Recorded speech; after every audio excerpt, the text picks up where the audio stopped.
여러분 안녕하세요. 혹시 건강과 인생을 함께 돌보는 순간들이 얼마나 소중한지 생각해 보신 적 있으신가요? 오늘은 우리 삶 속에서 몸과 마음을 함께 지키는 방법, 그리고 그 안에 담긴 작은 철학의 이야기를 나누려고 합니다. 사람은 누구나 생애 한가운데에서 고민하고 길을 찾습니다. 건강은 이 긴 여정을 든든히 지탱해주는 뿌리와 같다고 할 수 있는데요. 때때로 그 뿌리가 조금씩 시들기 시작할 때 우리는 삶의 다른 모든 부분에서도 흔들림을 느끼게 마련입니다.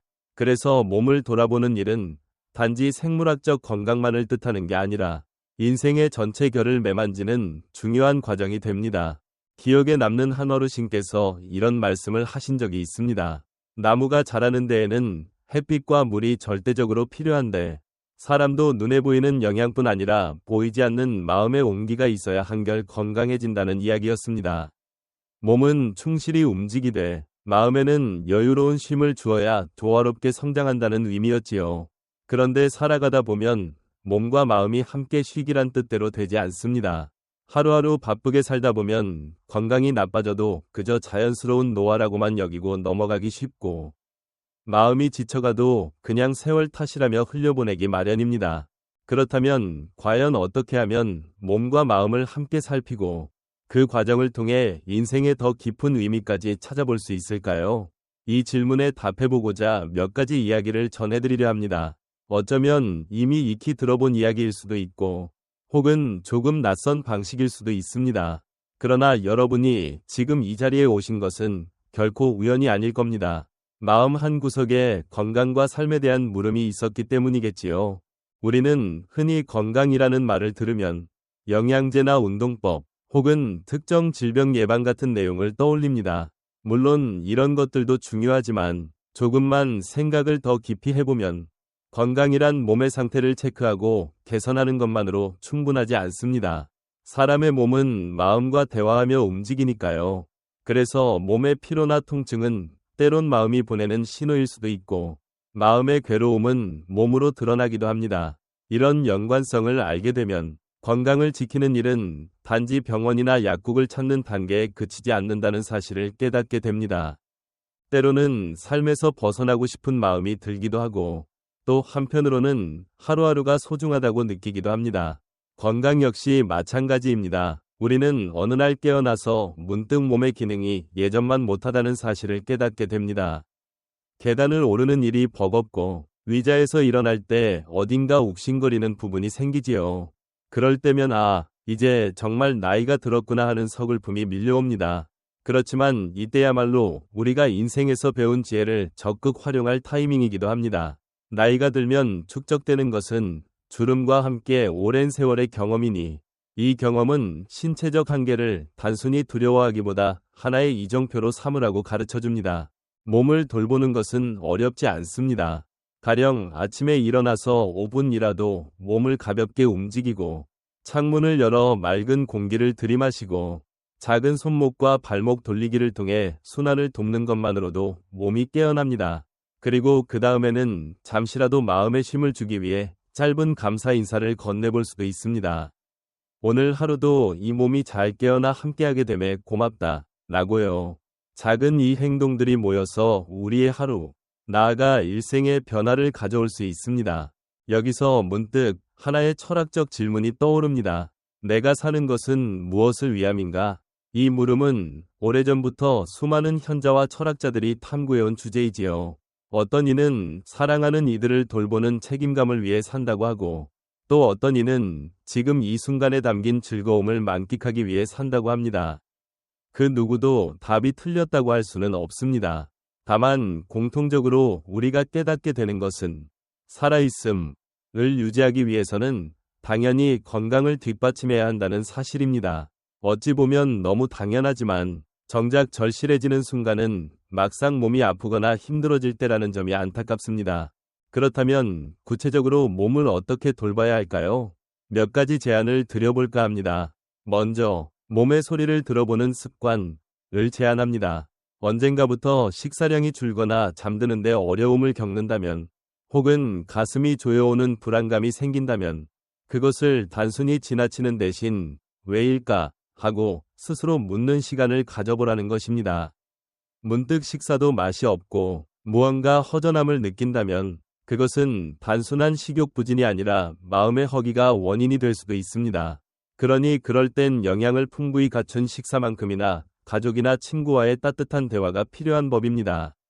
다음으로는 자연과 조금 더 가까워지는 시도가 있습니다. 사람은 태생적으로 자연 속에서 살아온 존재라고들 합니다. 현대에는 도심 속에서 매연이나 소음에 시달리며 살게 되었지만 여전히 우리 몸은 푸른 산과 들을 그리워합니다. 아침이나 저녁 무렵 아주 잠깐이라도 공원이나 동네 뒷산을 거닐어 보면 어떨까요? 건강은 운동으로 지키는 것이 아니라 자연과 함께 숨쉬며 거닐 때 생긴다. 라는 어느 어르신의 말을 떠올려 볼 수 있습니다. 푸른 나무 사이로 비치는 햇살은 우리의 몸을 움직이고 마음을 달래주며 머리카락 사이로 스며드는 바람은 삶을 조금 더 넉넉하게 바라보도록 도와줍니다. 또 한 가지, 내가 먹는 음식이 곧 나를 만든다 라는 말이 있습니다. 지나치게 짜거나 단 음식 혹은 기름진 음식을 자주 먹으면 몸뿐 아니라 감정도 무거워집니다. 혈압이나 당 수치가 문제가 되어 병원에 가야 하는 분들을 보면 식습관이 오랫동안 바르지 못했던 경우가 많습니다. 한 끼라도 좋은 재료로 지은 밥, 제철 채소와 고기를 적절히 곁들인 식사, 과일을 먹으며 느끼는 자연스러운 단맛이 이 일상의 활기를 되찾아주곤 합니다. 이것은 단지 몸만 챙기는 일이 아니라 스스로를 귀히 여기는 태도와도 연결됩니다. 내가 어떤 음식을 먹느냐에 따라 하루의 기분이 달라지고 결국 내 삶에 대한 태도마저 달라지니까요. 그렇다면 마음 건강은 어떨까요? 사람은 사회적 존재라는 말처럼 우리는 다른 이들과 만나고 소통할 때 내면이 풍성해집니다.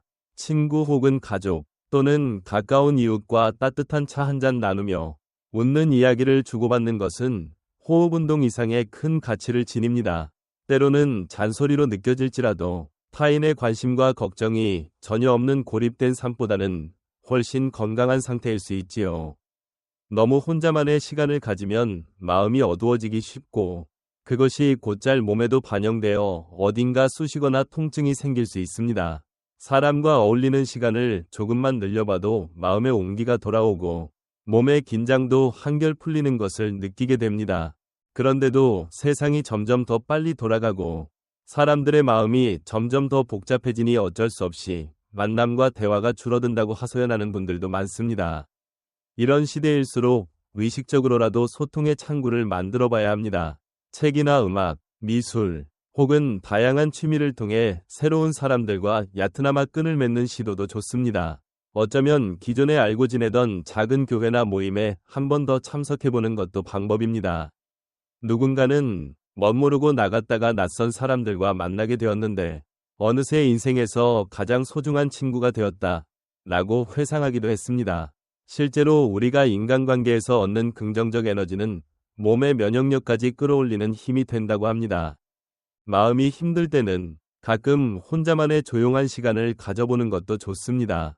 쉼이란 도망치는 것이 아니라 마음을 달래고 숨을 고르는 시간이라는 말처럼 때로는 찻잔을 앞에 두고 호흡을 고르며 내면의 소리를 들어보는 시간이 필요합니다. 그 안에서 내가 지금 정말 원하는 것은 무엇인가?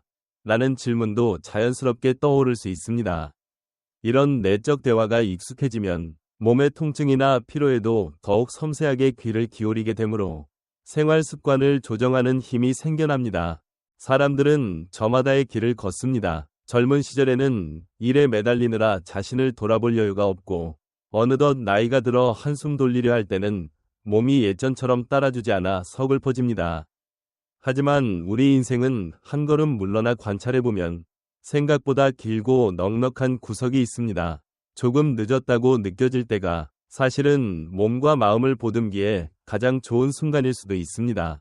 가장 절망적이거나 자신 없을 때 비로소 우리는 자신을 돌보겠다는 결심을 하게 되고 그 결심이 더없이 소중하게 작용하니까요. 어떤 분들은 나는 이미 70대나 80대인데 무슨 운동이며 무슨 취미를 새로 배운단 말인가 라고 생각하실 수 있습니다. 그러나 몸과 마음의 유연성은 작은 의지에서부터 시작됩니다. 누군가는 90세에 글쓰기를 시작해 책을 내고 또 누군가는 80세 넘어서 스마트폰을 배워 손주들과 영상통화를 즐깁니다. 이런 모습은 몸이 신기하게도 마음을 따라 바뀔 수 있음을 보여주는 예이기도 합니다. 발걸음은 다소 느릴지라도 한 걸음 한 걸음이 쌓여 언젠가는 제법 긴 거리를 건너게 되는 법입니다. 이쯤에서 한 가지 철학적 이야기를 곁들이자면 인생은 연습과 실천의 반복이라는 말이 있습니다. 건강을 유지하는 것도 마찬가지입니다. 누구도 한순간에 건강을 획득하거나 잃지 않습니다. 날마다 조금씩 쌓이는 습관의 결과가 1년 뒤, 5년 뒤, 10년 뒤에 우리가 사는 모습으로 드러납니다. 그래서 작은 습관 하나가 중요합니다. 아침마다 손목을 돌리고 발가락을 움직이는 간단한 동작, 점심 식사 전후에 잠깐씩이라도 바깥 공기를 쐬는 것, 저녁에는 텔레비전 시청 시간을 조금 줄이고 마음을 다독이는 음악을 들어보는 시도 등은 정말 사소해 보이지만 이 사소함이 바로 반복, 과, 지속을 통해 삶의 질을 높이는 마법을 부려줍니다. 물론 인생이 늘 쉽게 풀릴 수는 없습니다. 가끔은 예고 없이 찾아온 병이나 사고로 인해 마음이 무너질 때도 있고 외로움을 견디다 못해 몸마저 무거워질 때가 있습니다. 이런 순간에 우리가 기억할 수 있는 것은 결국 한 줌의 희망과 주변 사람들의 따뜻한 온기가 큰 힘이 된다는 사실입니다. 그러니 누군가 곁에 있다면 혹은 내 손길이 필요한 누군가를 발견했다면 작은 손을 내밀고 마는 태도가 우리 모두의 건강에 이롭습니다. 마음의 건강과 신체의 건강은 언제나 맞물려 있기 때문이겠지요. 그러면 마지막으로 전체 내용을 요약하자면 건강은 삶의 철학과 맞닿아 있다는 점을 잊지 말자는 것입니다. 몸만 챙기는 것이 아니라 내가 왜 이 몸을 챙겨야 하는지 그 목적과 의미를 찾는 과정이 곧 철학이 됩니다. 심장 박동수가 규칙적인 것이 곧 삶의 질을 높이는 것은 아니면 마음이 편안해야 그 리듬도 자연스러워집니다. 바꿔 말해 내 몸을 귀히 대하는 태도는 내 삶 전체를 존중하는 시선이 됩니다. 그러니 이제부터라도 내 몸을, 내 마음을, 그리고 내 삶을 좀 더 사랑해보겠다 라는 결심을 하는 것만으로도 여러분은 이미 더 건강한 길로 들어선 것과 다름없습니다. 오늘 함께 나눈 이야기가 조금이라도 마음 한구석을 움직였다면 참으로 기쁜 일입니다. 이 글을 읽고 떠오르는 생각이나 여러분이 경험하신 소중한 일화가 있다면 주저 말고 댓글로 함께 나눠주셨으면 합니다. 오래전부터 사람들은 이야기를 통해 치유받고 배우곤 했습니다. 여러분의 한마디가 다른 누군가에게는 큰 위로나 격려가 될 수 있으니까요. 또한 이 영상이 마음에 드신다면 좋아요를 눌러주시는 작은 행동도 저는 크게 감사하게 느낄 것입니다.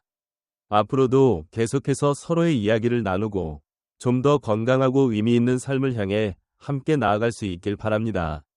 건강이 단순히 몸에 관한 것이 아니듯이 우리의 대화도 그 이상의 의미를 가질 수 있으리라 믿습니다. 몸과 마음이 함께 밝은 길을 갈 수 있도록 오늘부터 아주 사소한 습관 하나라도 바꿔보시길 권해드립니다. 꽃잎이 떨어져야 열매를 맺는 것처럼 나이가 들어야 비로소 마주하는 보람도 있을 것입니다.